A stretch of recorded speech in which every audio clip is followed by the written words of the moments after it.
mà sung khá nó thì cóยันความมานางมนอ๋อง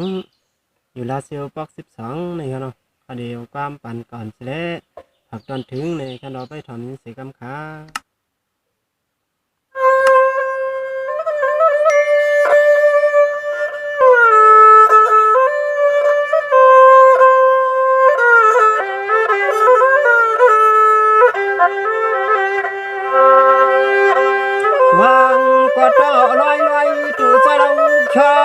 ปีก็เตียนเฮ็ดเป็นความเจ้าตอนจุนังมวนวางเช่าตอนนึงเที่ยวคำปากสิบสว่าง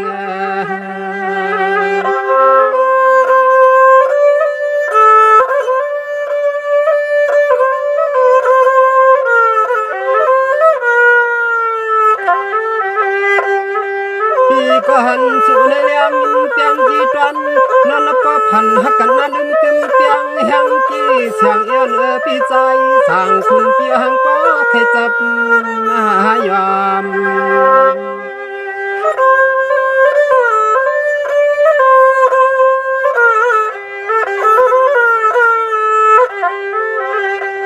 ความน้องปี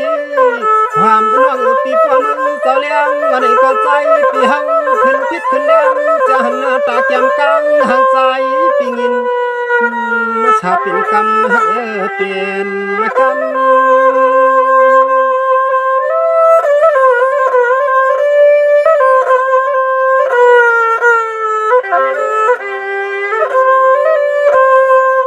ครบเมื่อจะยังเตะกว่าทินพายุเยียบยังเลยก็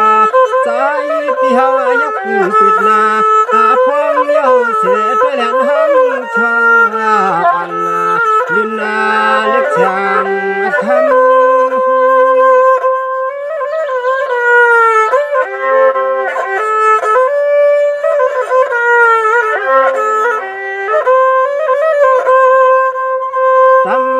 เช่นน่าจะหักเสียวเราน้องปีปัวปลายนี้ก็ขาลาหุ่นกวางอาเกียงอายามมือขวางตะเหลียวนี้น้องเล็กก็ปลายนี้ก็หักก็เปลี่ยนนางเขี่ยเขาคำน้าเฮาเลียนเขี่ยเขาคำน้าเฮาเลียนอยู่น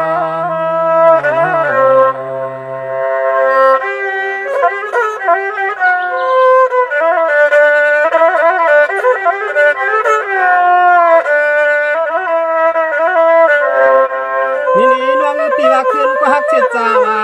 คืออันคักเช็ดจับลาตึงลัดข้าละหอมกวางน้องเราปีเฮาเลยเศร้าก็เหลียวนี้หาคำน้องวันหน้าวางเศร้าตอนเมืองแก่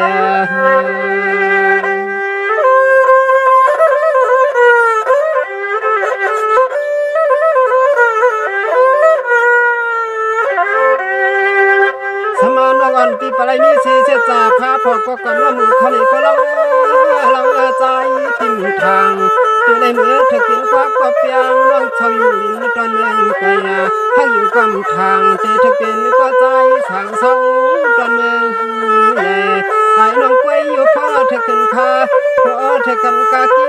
ปีเฮาพี่จะมักมีนอนในก็อยู่เลยตั้งหามโอ้ปีจะมักมีนอนในก็อยู่เลยดังอาม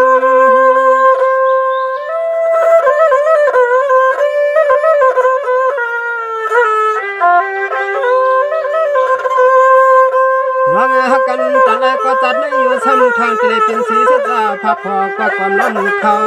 าตีจูกำปรีดังไข่จวนฮักตัง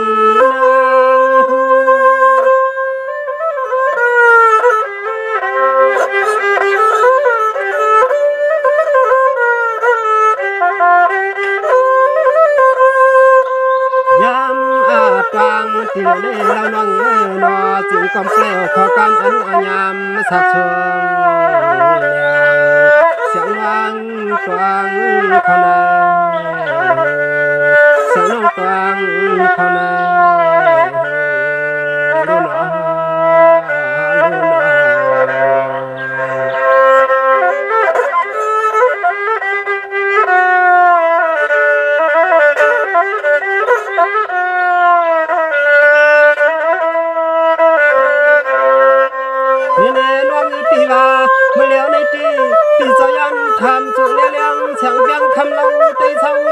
อบเมืองเชียวขมันไก่ปีบินเขา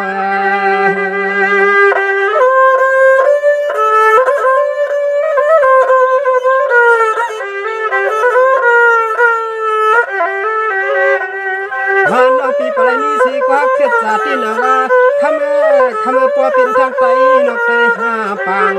ห่างข้างคือเอาเมื่อเขาเตียนก็คงฟังขอสู่ลังอันเมืองเชียวคำในนอจองเงินอับตักเอา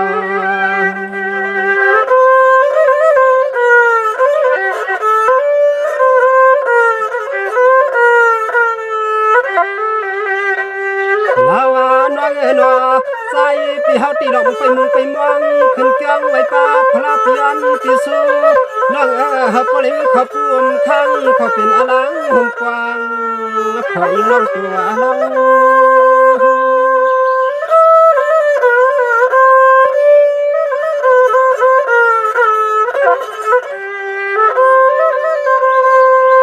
ปีชมาปีจะหักหน้าตันก็อยู่ช้ำถึงเป็นอะไรสิจะพับพอ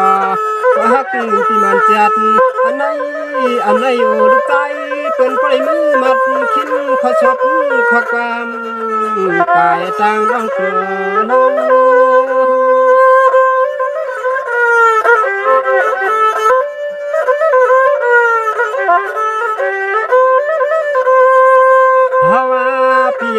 ลำวังให้เปียงหักแห้งเกิดก็แล้วน้องปีสำปีถึงเป็นอลังสิจาจนหักตีน่าจัดจนเราตีน่าเพี้ยนหักเปียงเขาก็ใจติดไปทางจำนองใจต้นวังสุดวังทางวังนั่งเจในวัน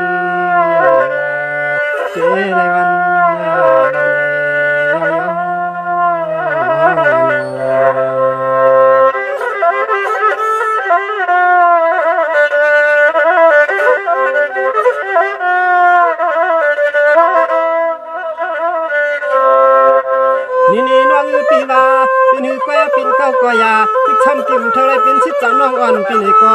ยามในเฮาเปียวขอบซบขอบความตอนย้อนช่วงสู่มอกงอนหอมฮักตามใจน้อง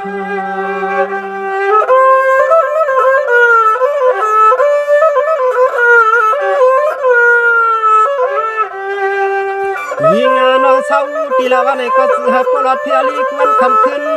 เลี้ยงดินน้องวันออกเก่าจวางเล็บสีเก่าตอง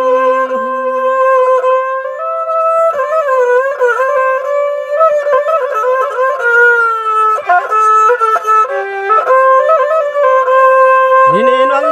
ยามันน้องคิดน้องก่อนน้องอยู่ท่านรัชร้องปูเล่ร้องไม่และหามีร้องพี่อะไรอันตาลีสังเข้ามาปอง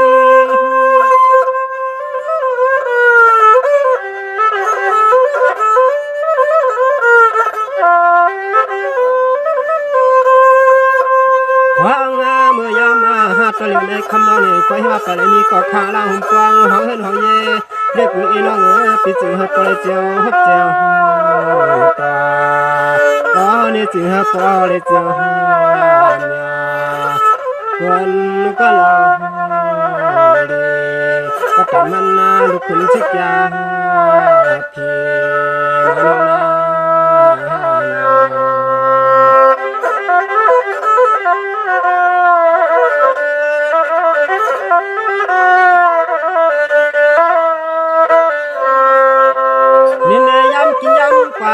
ฮัลโหลก็รถพี่อาลีกูตาสีนา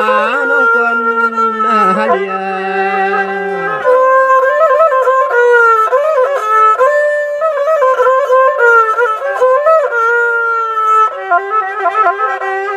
ปีเมื่อเราหัดมาวันนี้ก็จะคำน้องยิงปีนี้ลองคำน้องเงิน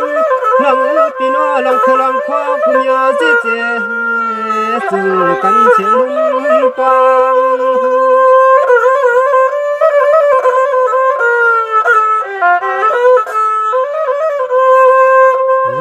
เจ้ามันควบคุมกูสำน้ำยาเพิ่มตู้ตานแตกเนื้อในที่ในนานอ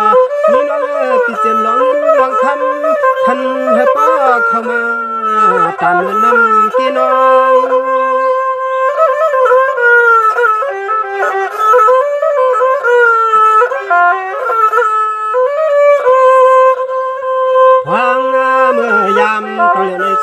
ปีเฮาได้มีขอชบขอความจะสู้จะย้อนฮักคุณขอน้องเจอเปลกันจนคำชาตาเจียพบลูกปีเฮาได้มือเว้มือเลยเมื่อนี่สู้น้องเลยก็อยู่จำมือเลยมือเฮ็ดแขกกินข้าวแห้งชาอยู่จำมือเฮ็ดแขกกินข้าวชาน้ำกา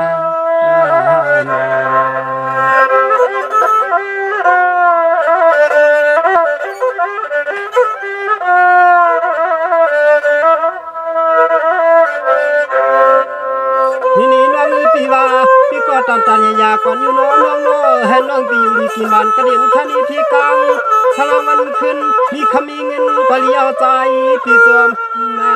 พนำมาทนยามือพองในจังเลยเฮ็ดข้อกำมนยันผักแฉกน้องพิษลมอามนา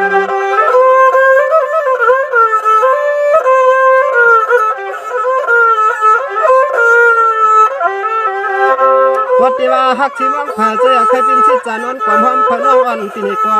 ยอในตังช่างคุณเปียในมัวหังก็ยอมความมองแกก็มันเป็นเถิดต่างเฮา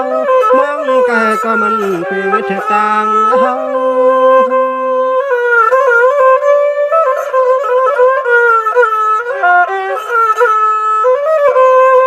นี่นี่น้องปีเตียวเสกามอนผู้ปล่อยในนานาเฮ็ดติมิติคือที่ฮักติเปียเดี๋ยวชอเล็กตัวเรา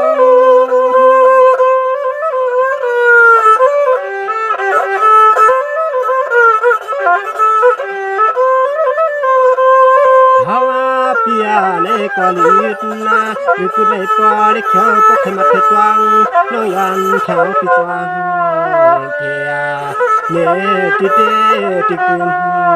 เกียนมหาปิจฮักนาเนียนกุดไว้ตานำกุดไว้ตานำ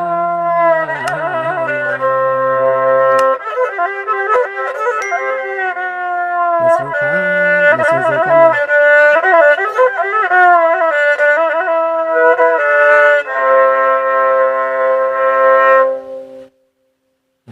มาส่งข้าดังกลางใจดิมทวนใจกำเนาะดังก็ย้อนความมาเลยนี่น้องผมทำยินดังเสียงนี่ครับ